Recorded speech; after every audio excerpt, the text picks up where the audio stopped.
ত্রয়োদশ জাতীয় সংসদ নির্বাচনে এবার আশা করা হচ্ছে সরকার যেভাবে প্রস্তুতি নিচ্ছে তাতে মনে হচ্ছে সর্বকালের সবথেকে অংশগ্রহণমূলক একটি নির্বাচন হতে চলেছে এই ত্রয়োদশ জাতীয় সংসদ নির্বাচন। বিশেষ করে গতকালকে যেভাবে ঢাকা শহর থেকে মানুষজন বিভিন্ন প্রান্তে ছুটে চলে গেছে উদ্দেশ্য একটাই, সেটা হচ্ছে ভোটাধিকার প্রয়োগ করা। এবং আমি দেখছিলাম যে সদরঘাটের লঞ্চ টার্মিনালে সেখানে কেউ বলছেন যে গত ১৭ বছরে ঈদে অনেক মানুষ বাইরে যায়, মানে গ্রামের বাড়িতে যায়। কিন্তু এবারের মতন এত মানুষ কখনো হয়নি।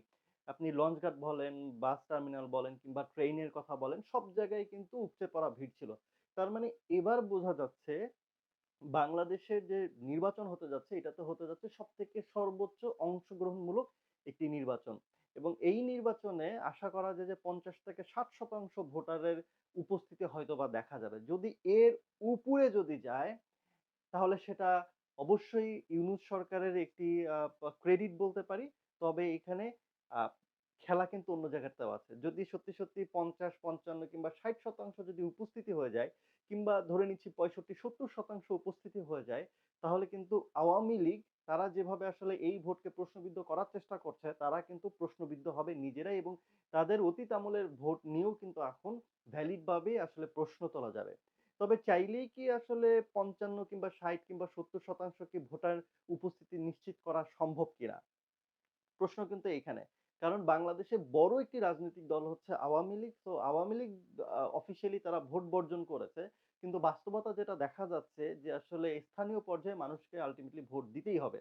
এবং আওয়ামী লীগকে যদি মানে বিশেষ করে যারা স্থানীয় নেতাকর্মী যারা আছেন, যারা সমর্থক আছেন, তারা যদি টিকে থাকতে চান, তাহলে তাদেরকে ভোট কেন্দ্রে যেতে হবে।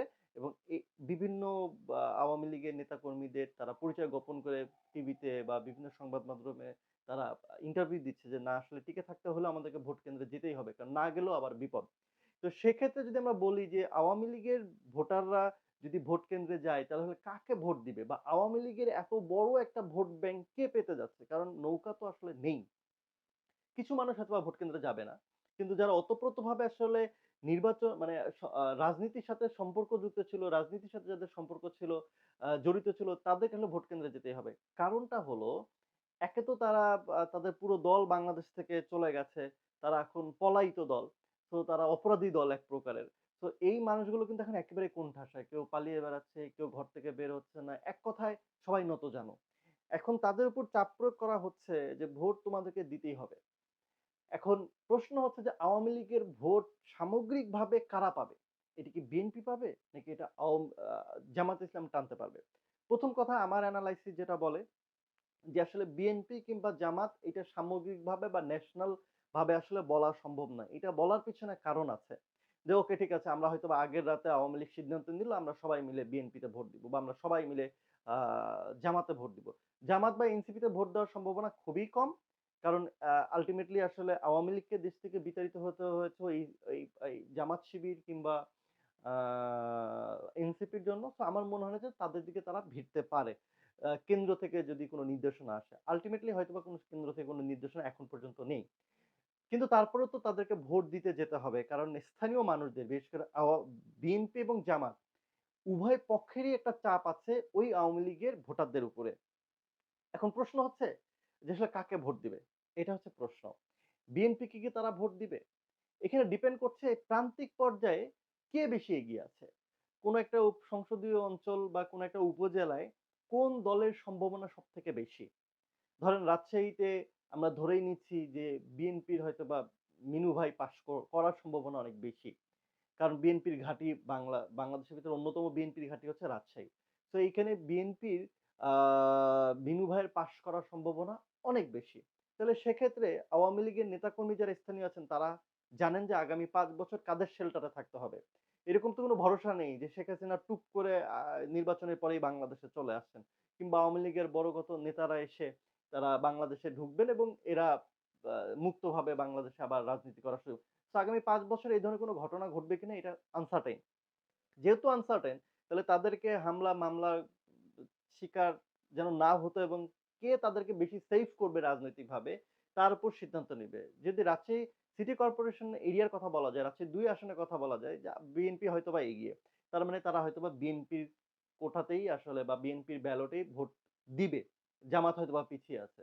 তো এভাবে যদি চিন্তা করেন, আবার যে জায়গায় জামাত হয়তোবা এগিয়ে আছে, সেখানে তারা বিএনপির দিকে ঝুঁকবে বলে মনে হয় না। কারণ অনেক উত্তরবঙ্গে অনেক আসন আছে। যেমন চাঁপাইনবাবগঞ্জের কথাই বলি। সেইখানে আ বিএনপির যে যত কথাই বলুক না কেন, জামাতের সম্ভাবনা অনেক বেশি। তাহলে সেখানকার আওয়ামী লীগের জনগণ যদি সেফটি সিকিউরিটি চায় যে, "ভাই আমরা তোদেরকে ভোট দিব, কিন্তু আমাদেরকে মামলা-টামলায় জড়াস না কিংবা আমাদেরকে আর তোরা হয়রানি করিস না। আমরা তোদেরকে ভোট দিব।" এইটুকু নিশ্চিত করছি আরকি। সো আল্টিমেটলি ওরা স্থানীয়ভাবে সিদ্ধান্ত নিবে কাদেরকে ভোট দিবে, কারা ওদেরকে সুরক্ষা দিবে। যারা যে প্রথমত কন্ডিশন হচ্ছে ২ টো। এক, যেই দলের জেতার সম্ভাবনা অনেক বেশি তারা সেই দিকে ভিড়বে এবং সেই সাথে জেতার সম্ভাবনা এবং যারা আসলে সুরক্ষার দায়িত্বটা নিবে। সেক্ষেত্রে তো আসলে সুরক্ষার দায়িত্ব বিএনপি বেশি নিচ্ছে সব জায়গায়।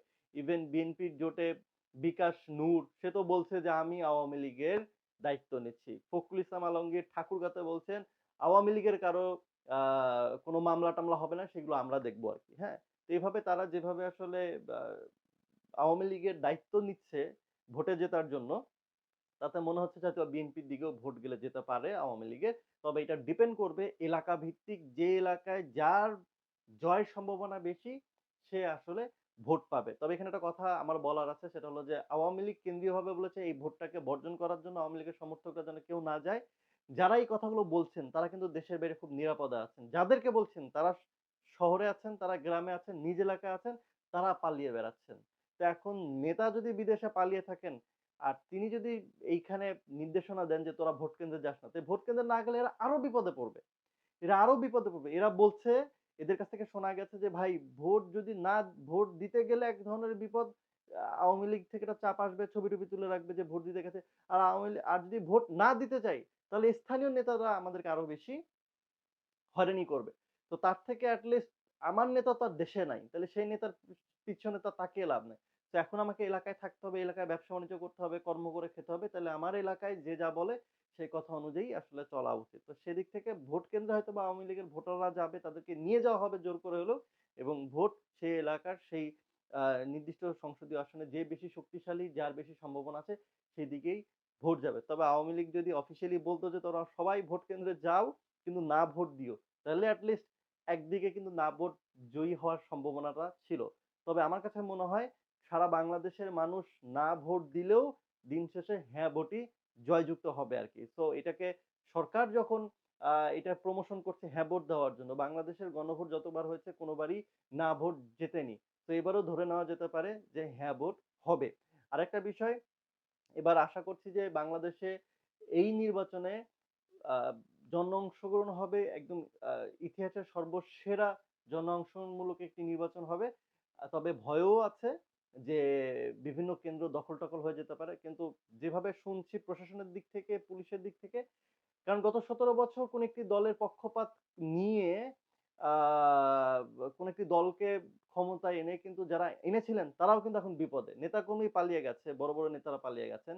কিন্তু যে সকল সরকারি কর্মকর্তা একদম নোংরাভাবে উলঙ্গ হয়ে সরকারি দলের পক্ষ হয়ে ভোট করেছিলেন, ভোট কারচুপিতে ছিলেন, তাদের কিন্তু এখন কোন নিস্তার নেই।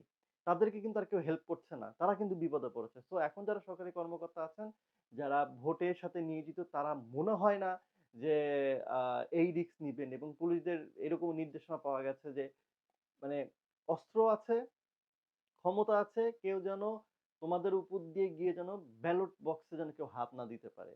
মানে শুট এট সাইট এভাবে নির্দেশনা দেয়া আছে। সো আশা করা যায় হয়তোবা এবার কেউ ভোট কেন্দ্র কিছু জায়গায় হয়তোবা হবে একদম প্রত্যন্ত অঞ্চলে, দুর্গম অঞ্চলে কিন্তু বাস্তব অর্থে এবার মনে হচ্ছে কারণ এখন পর্যন্ত এমন কোনো ঘটনা ঘটেনি গত ১৫ বা ২০ দিনে যেইটা নিয়ে আশঙ্কা করা যায় যে সামনে আ ভোটের দিন আরো বেশি অশান্তি কোনো পরিস্থিতি তৈরি হতে পারে। সেই সাথে আরেকটা বিষয় তো ভোটের আগে যেভাবে টাকা ছিটাছিটি হচ্ছে বিএনপি, জামাত উভয় পক্ষ থেকে এটা খুবই দুঃখজনক। আ তবে কালকে আসলে আমার মনে হয় কোন পক্ষই ছাড় দিবে না। আপনি যদি চিন্তা করেন বিএনপির যুবদল, আপনি যদি চিন্তা করেন জামাতের শিবির, শিবিরের ধারে কাছেও কিন্তু যুবদল নেই। ক্ষমতার দিক থেকে বলেন বিগত সময়ের সব কথা চিন্তা করে দেখেন আল্টিমেটলি জামাত খুবই শক্তিশালী প্রান্তিক পর্যায় থেকে শুরু করে শহর পর্যায়ে এবং জামাতের ইয়তদের যে গ্রুপ শিবির, শিবির কখনো পিছনে সরতে জানে না। শিবির জীবন দিবে কিন্তু সামনে এগিয়ে যাবে। কিন্তু যুব দলকে নিয়ে কিন্তু সন্দেহ আছে আরকি। হ্যাঁ? ছাত্র দলকে নিয়ে কিন্তু সন্দেহ আছে। তারা এখনো ওই লেভেলে পৌঁছাতে পারেনি। তাদের যে নেটওয়ার্ক, তারা যে ব্রেইনি, তো যুব দলের আসলে বা ছাত্র দলের সে পর্যায়ে যেতে অনেক সময় লাগবে আরকি। তো সেদিক থেকে আমার মনে হয় না যে কেউই ছাড় দিবে, কেউ এসে মানে কেন্দ্র দখল করতে চাইলেই জামাত ছেড়ে দিবে বলে আমার মনে হয় না। তো এদিক থেকে প্রশাসন শক্তিশালী থাকলে কোন দলই হয়তোবা এবার সুযোগ নিবে না, বা নেওয়ার চেষ্টা করলেও প্রশাসন এট লিস্ট সেই সুযোগটা দিবে বলে মনে হয় না। আর আমাদেরও আশা মানুষ আ অংশগ্রহণমূলকভাবে স্বইচ্ছায় উৎসবের সাথে ভোট দিবে, ভোট কেন্দ্রে যাবে, সকাল, সকাল ভোট দিবে, ভোট দিয়ে আসবে। আমরা এটা থেকে উৎসব, কালকে সারা ভোটের পরে নির্বাচনের আ গণনা হবে, উন্মাদনা থাকবে আরকি, এক্সাইটনেস থাকবে। সেটা আমরা উপভোগ করতে চাই। আমরা চাই না ভোটকে ইস্যু করে কোনো মার্ডার হোক, কোনো খুন হোক, কিংবা কারো অঙ্গহানি হোক, কিংবা কোথাও কোনো প্রকার অস্থিতিশীল পরিস্থিতি তৈরি হোক। এটা এই নির্বাচনটা হোক ইতিহাসের সবথেকে শ্রেষ্ঠ একটা নির্বাচন।